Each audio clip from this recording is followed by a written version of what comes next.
make me do this to you.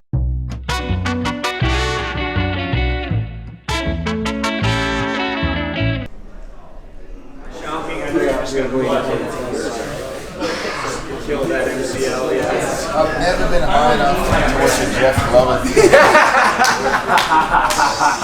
It's tough for wrestlers to learn some leg locks, I think. But he's getting there. But he's started watching Jeff Glover instructionals, and he's going down a different path now.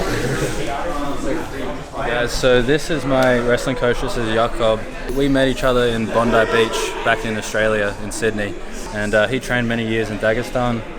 8 years in Dagestan, back and forth doing training camps. I basically stopped jiu-jitsu and just wrestled every morning, 2 hours, 3 hours. I guess that's where I stopped pulling guard and started wrestling at that point. I bring him down for ADCC. He was in my corner, he was helping me warm up. It's different culture, but I really like it and it's great to have him here. Thank you very much for having me. Well, it's been very amazing. Izaak is a highly coachable person. Anything I would say, he would do it every day, all the time. He wouldn't skip, he wouldn't miss. His jiu-jitsu was fabulous, amazing. Yeah. And I was very amazed how within such a short period of the time he improved very well and developed himself. And now, as you can see, for him, it's not just the wrestling or jiu-jitsu, he's really good smoothing at the transition between. You see, when he needs to wrestle, he wrestles, and very well, I would say. When he needs to do jiu-jitsu, he's doing jiu-jitsu very well as well. I feel like it's really perfect combination for either ADCC or any other grappling and jiu-jitsu tournaments. He's going to spend about a week or two here training at B Team, teaching some classes, helping us out a little bit. Everyone's really good athletes. You see one of the best names in the jiu-jitsu world and industry. Also the whole structure, how they train, is many training sessions during the day. There's always lots of people on the mat, which is the most important thing in my opinion when you have different bodies, different style and different people to train with. It's amazing quality. Really enjoyable and welcoming. Thank you.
So I grab you over the inside shoulder.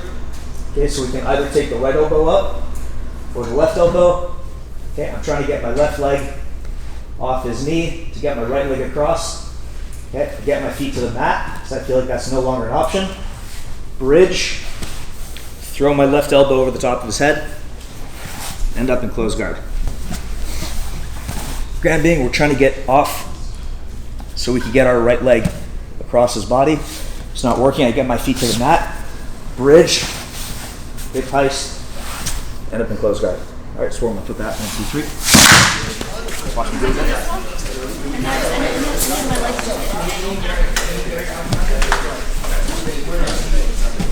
So we're here. I want to get this ankle right to the inside. It's not working. So I get both my feet rather, to the mat over here.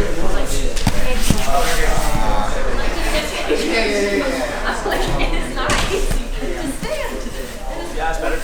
You get behind the guy here, so obviously the back take is number one option, but if the guy starts scrambling and he's doing a good job clearing his legs and getting around my head, okay, what I'm going to do is move the lock of my hands to behind his hips.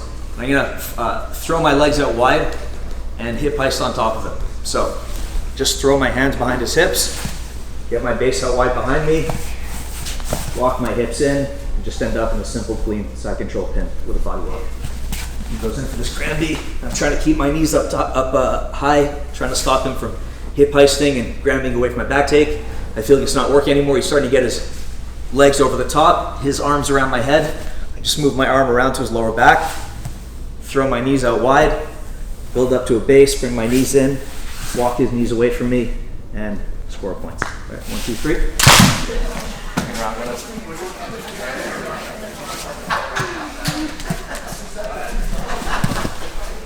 Nicky Rod is preparing for EBI Absolutes, which I think we're about a month out. Nicky Rod has some good guys in there. Has obviously Jean-Carl ADCC champ, Carl Bain. I think it's a pretty all-round tough tournament. Joseph, who else is in there? You remember on that list? Hyson Rita. Hyson Reed's in there too. Roosevelt Souza. Dan Martinez, good overtime. Devontae's tough. Roosevelt Souza's tough. Pretty sick, actually. Pretty stacked, yeah, but 50K, crazy. I would go over that support, but I'll be in Australia at the time doing some seminars. But originally I was going to do it, but I just want to have a vacation.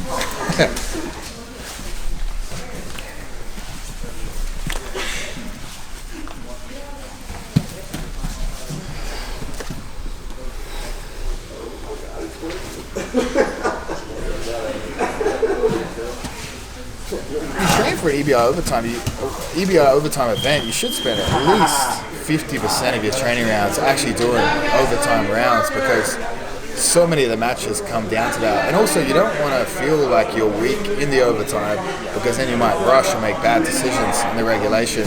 So it's good to spend a ton of time working those positions. Jay's actually probably one of the best guys to train with Nicky Rod for it, because Jay's got sort of the physical attributes to control him in some capacity, whereas most of us here, if he just freaks out, we lose control of the guy. But yeah, he's going to do a ton of EBI overtime prep for this one.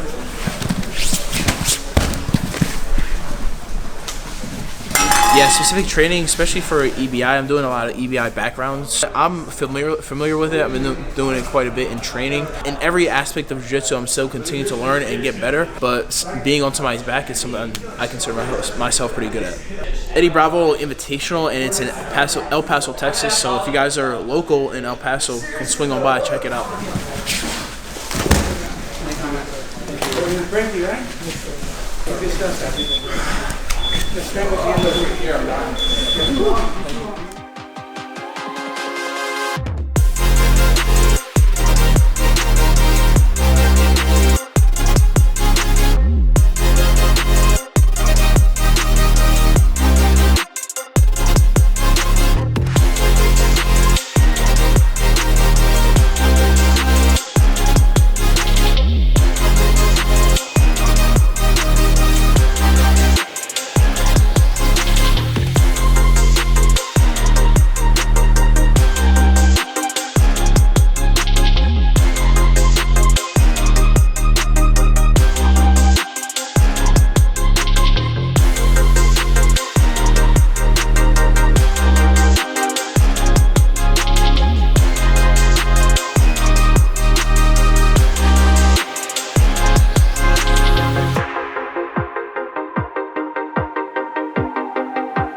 That's pretty tight, man.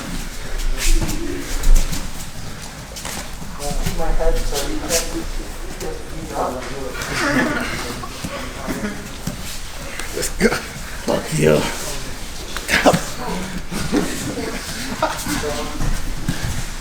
A good stretch.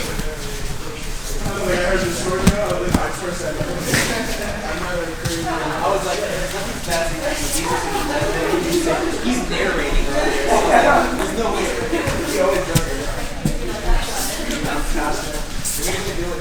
I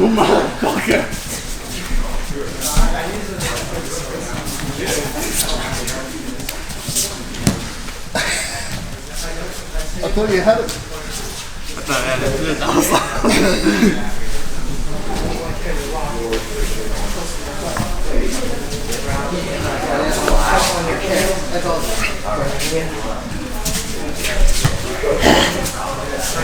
What should we get for lunch after?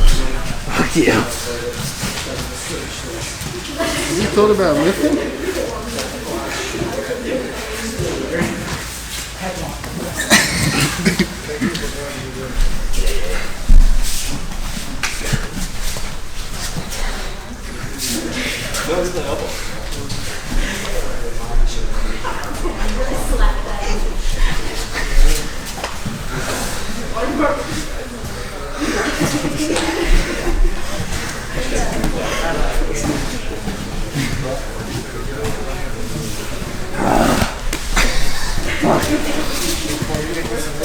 I don't mean to just squeeze harder.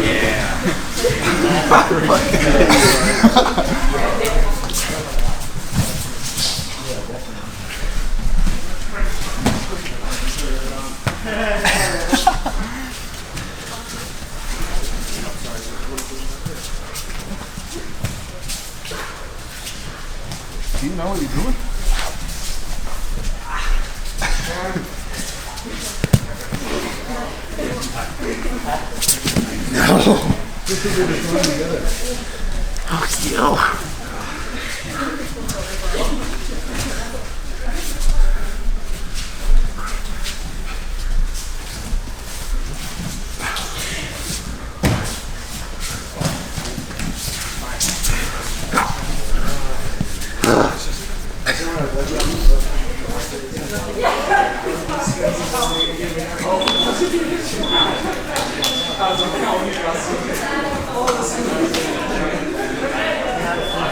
Good pull-up, Jay.